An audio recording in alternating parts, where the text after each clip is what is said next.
Hey guys, in this rapid review video, we're going to look at subtracting fractions. Now, if you've already watched my rapid review video on adding fractions, then this should be much of a review. In fact, if you look over at my steps, you'll see that the only thing that's really different is on step number 4. Instead of adding, we're going to be subtracting. So let's jump into it with our problem.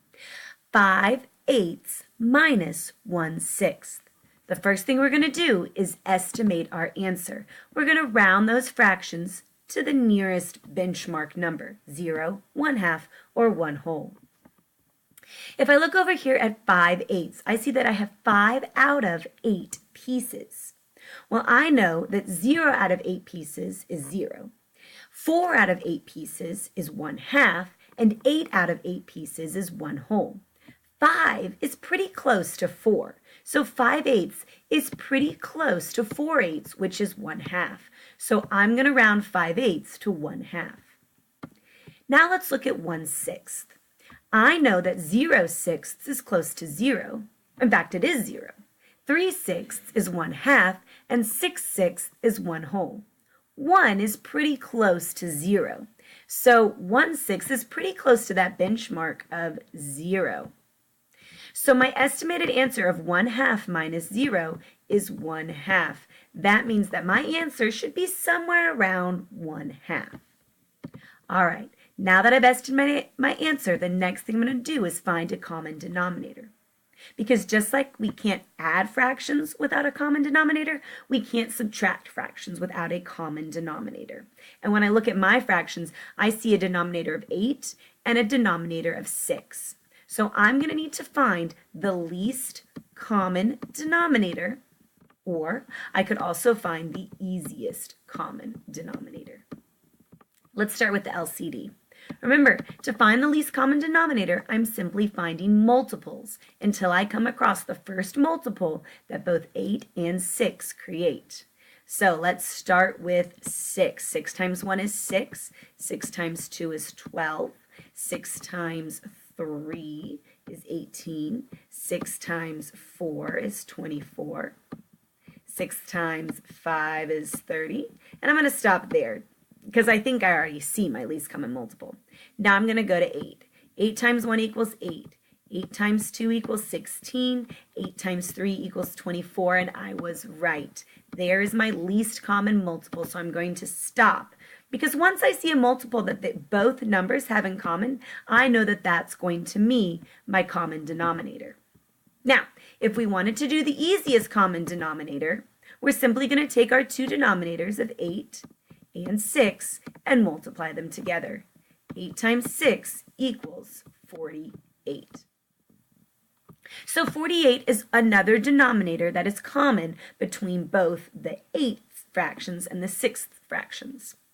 If I choose my easiest common denominator, it will work, but I'm going to have to do a little bit more simplifying when I get to number 5. And I'll show you. I'll solve it using both the least common denominator and the easiest common denominator. So now that I've got my common denominator, I'm going to make equivalent fractions. I'm going to rewrite my fractions vertically because it's just easier for me when I start to make equivalent fractions. There's 5/8, 1/6, and I'm going to subtract them. The first thing I'm going to use is my least common denominator. I'm going to use 24. So I'm going to be creating equivalent fractions with a denominator of 24. Remember, to make equivalent fractions, all we do is multiply the numerator and the denominator by the same number. So 6 times 4 equals 24. What I do to the bottom, I do to the top. 1 times 4 equals 4. So my first equivalent fraction is 4 over 24. 8 times 3 equals 24. What I do to the bottom, I do to the top. 5 times 3 equals 15. So my second equivalent fraction is 15/24. So now that I've made equivalent fractions, I'm going to go to step number 4, which is to subtract. Just like I only add the numerators, I only subtract the numerators. My denominator stays the same. So I can go ahead and write my denominator of 24, and all I'm looking at is the numerator, 15 minus 4.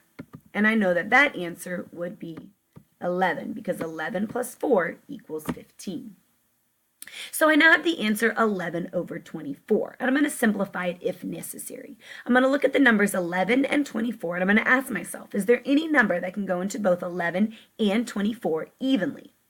Well, 11 is an odd number and 24 is even, so 2 couldn't go into both of them. And I know that the only way to make 11 is to do 1 times 11. Since there's no number I can multiply 11 to get 24, I have found my simplest form of this fraction, 11 24ths. So my answer to 5/8 minus 1/6 is 11 over 24. Now, the last thing we're supposed to do is check with estimation, or check with our estimated answer. My estimated answer was 1/2. Well, what would be the equivalent fraction of 1/2 with a denominator of 24? What's half of 24? 12. So 12 over 24 is the equivalent fraction with a denominator of 24. 11 is pretty close to 12. So 11 24ths is pretty close to 12 24ths, or 1/2. So I'm pretty sure that I got my answer correct. So that's how you would solve this problem using the least common denominator. Now let's look at it. Instead of using the least common denominator, let's use our easiest common denominator of 48. So we're going to go back up here to step number 3, make equivalent fractions. But this time, I'm not going to use the least common denominator of 24, but I'm going to use the easiest common denominator of 48. So my denominators are going to be 48. Remember, the way to make equivalent fractions is to multiply the numerator and the denominator by the same number. 6 times 8 equals 48. What I do to the bottom, I do to the top. 1 times 8 equals 8. So 8 48ths is my equivalent fraction to 1/6. Let's do the same thing with 5/8. 8 times 6 equals 48. What I do to the bottom, I do to the top.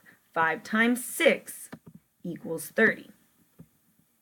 30 48ths is my equivalent fraction for 5/8. Now I'm going to subtract 30 minus 8. Remember, your denominator stays the same, 48. Now you might not know 30 minus 8 off the top of your head, so don't forget you can always write your numerators to subtract them this way.